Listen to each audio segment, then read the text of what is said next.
Aujourd'hui, nous allons réaliser la soupe de tomates glacées au crabe, granité basilic. Pour commencer cette recette, on va préparer la soupe de tomates. Tout d'abord, on prend les tomates qu'on a préalablement lavées.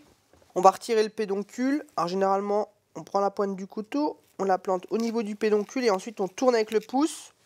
Ensuite, on va les tailler en quartiers. Alors suivant la grosseur des tomates, on s'adapte, c'est-à-dire qu'on va faire plus ou moins 8 quartiers dans chaque tomate.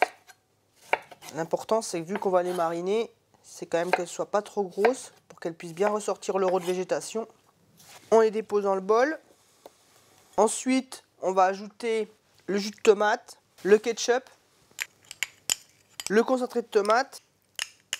On assaisonne avec le sel de céleri, quelques gouttes de tabasco. Alors bien sûr, le tabasco, c'est si on aime épicé ou pas. Donc on n'est pas obligé de le mettre, c'est à votre convenance. On va tout d'abord ajouter l'huile d'olive. On va déjà mélanger dans un premier temps.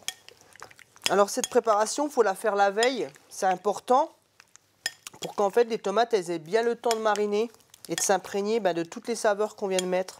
Ensuite, on va ajouter le pain de mie, donc qu'on a préalablement taillé en cubes. Alors, on mélange. On ajoute un petit peu de vinaigre. Les tomates sont prêtes, on va les couvrir avec un film alimentaire et les réserver au réfrigérateur. Maintenant, on prépare le granité basilic. Préalablement, on a lavé et feuillé le basilic. On a gardé une partie pour la finition. Donc toutes ces feuilles, on les ajoute dans le bol. On ajoute le fond blanc de volaille.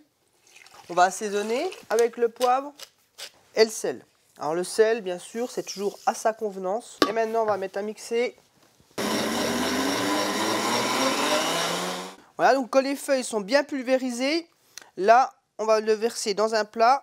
Donc c'est important de le mettre dans une grande plaque pour que le granité il prenne plus vite au congélateur. Voilà, maintenant il ne nous reste plus qu'à le mettre au congélateur et on le conservera pour le dressage. Maintenant, on mixe la soupe. Quand les éléments sont bien pulvérisés, on va donc passer la soupe au travers d'un chinois étamine pour la rendre bien lisse. On va s'aider avec un pochon pour pouvoir bien laisser passer tout le liquide. Alors, il faut vraiment y aller doucement parce que si on force trop, après on peut s'éclabousser. Ce terme technique qu'on utilise en cuisine s'appelle fouler. Là, on arrive sur la fin. Vous voyez, il ne nous reste plus que la pulpe. On va rectifier l'assaisonnement. Bien sûr, avant, on va goûter. C'est important. Donc, à ce moment-là, vous pouvez voir comment le tabasco il a développé. Donc, si vous aimez vraiment épicé, vous pouvez éventuellement en rajouter.